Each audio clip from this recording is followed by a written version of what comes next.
рӯзи гузашта маҷлиси кумитаи иҷроияи ҳизби халқи демократии тоҷикистон дар шаҳри Турсунзода бо иштироки муовини якуми раиси ҳизби халқи демократии тоҷикистон Азизи Абдуҷаббор Абдуқаҳҳор ва раиси шаҳри Турсунзода Акрамзода Парвиз Акрам инчунин аъзои кумитаи иҷроияи ҳизби халқи демократии тоҷикистон дар шаҳр баргузор шуд.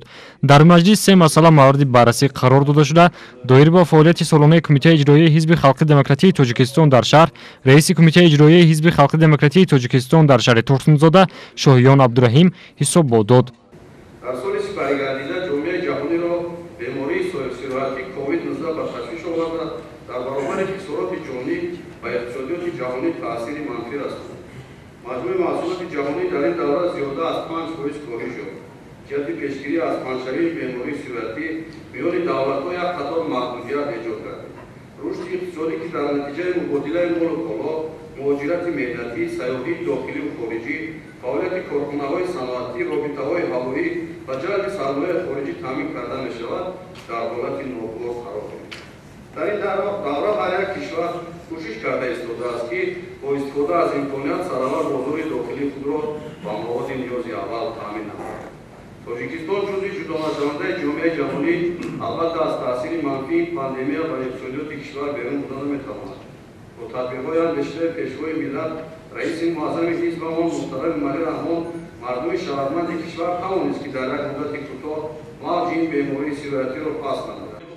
дар идома раиси шаҳри Турсунзода Акрамзода Парвиз Акрам баромад намуда, фаъолияти кумитаи иҷроияи ҳизбии шаҳрро дар соли 2020 қаноатбахш арзёбӣ намуда, аз ҳамсафони ҳизбӣ даъват ба амал овард ки дар татбиқи барномаву ҳадафҳои созандаи ҳизби халқи демократии Тоҷикистон баланд бардоштани шуури сиёсии ҷомеа, тарбияи насли ҷавон дар роҳияи илмомӯзиву ватандӯстӣ ва пешгирии онҳо аз таъсири ҳизбу ҳаракатҳои ифротӣ, инчунин ҷиҳати татбиқи пайкори бунёдкоронаи муҳтарам пешвои миллат беш аз пеш фаъолияти худро тақвият бахшанд.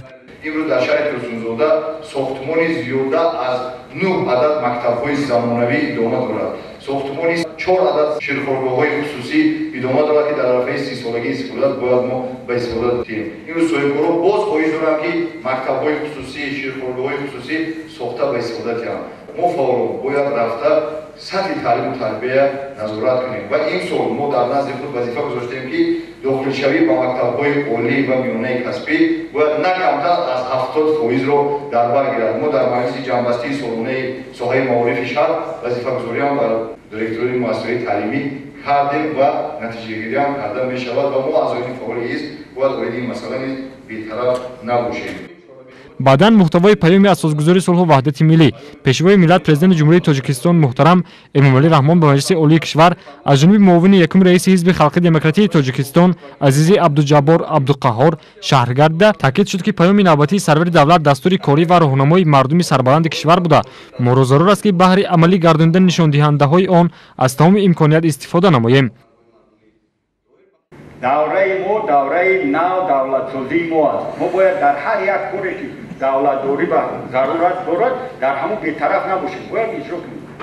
вақте ки ҳукумати шӯравӣ барқарор мешавад, дар ҳама ҷо ҳама мардум бесавод буд.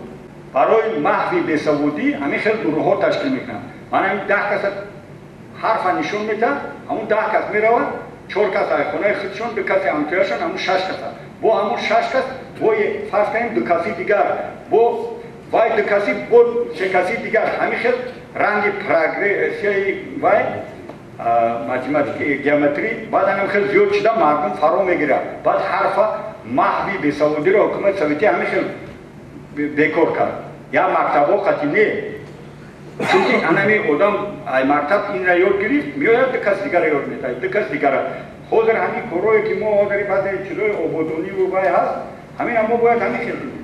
агар мо ҳар як кадомон рафта дар ҳамин масъала гап занем, ҳама меброяд хонаша. ина ҷаноби оли порсол гуфта буданд ки ҳар як хонара мо бояд дар айёми наврӯз тоза куниву вая маҷбур кунем ки мардум ҳам як сиёҳии хонаша бароварда пар кунад. ина гуфтан лаби дари хоната гуфтан як роз кунин, ҳамаша гуфтан накардем.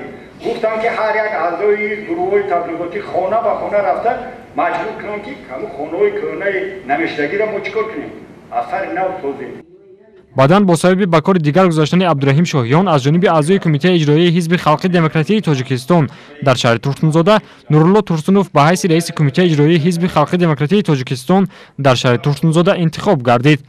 дар хотима ба як қатор аъзои нави Ҳизби Халқи Демократияи Тоҷикистон билети ҳизбӣ тақдим гардида барои саҳмгузорӣ дар татбиқи ҳадафҳои созандаи Ҳизби Халқи Демократияи Тоҷикистон, баландбардоштани мақоми он дар ҷомеа, мусоидат намудан дар ташкил ва баргузории чорабиниҳои муҳими сиёсӣ, тақвияти ҳисси худогоҳиву хештаншиносӣ, як қатор фаъолони ҳизбӣ бо сипосномаи Ҳизби Халқи Демократияи Тоҷикистон қадрдонӣ шуданд.